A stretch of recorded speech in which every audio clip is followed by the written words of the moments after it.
Have you ever had the intent to exercise, but you feel like you just don't have the time? I hear you.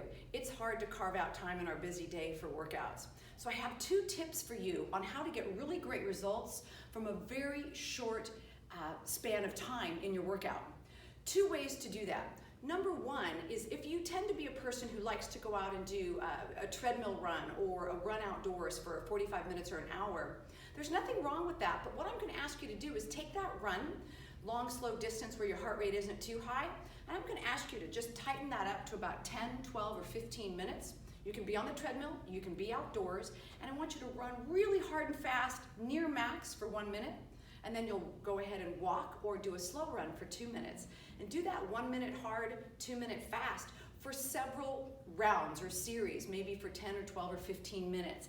That burns a ton of calories while you do it, and research shows you burn calories later on from that high intensity exercise.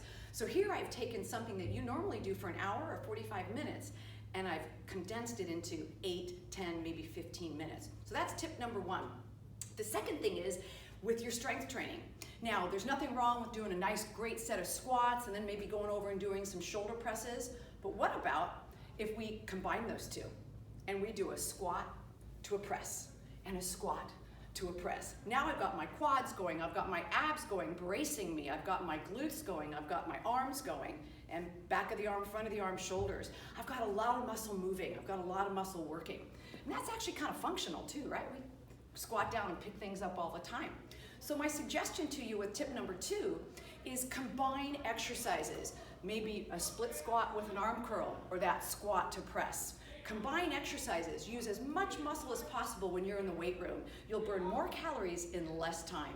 This is Coach Becky with Life Sport Fitness with your Fit Tip of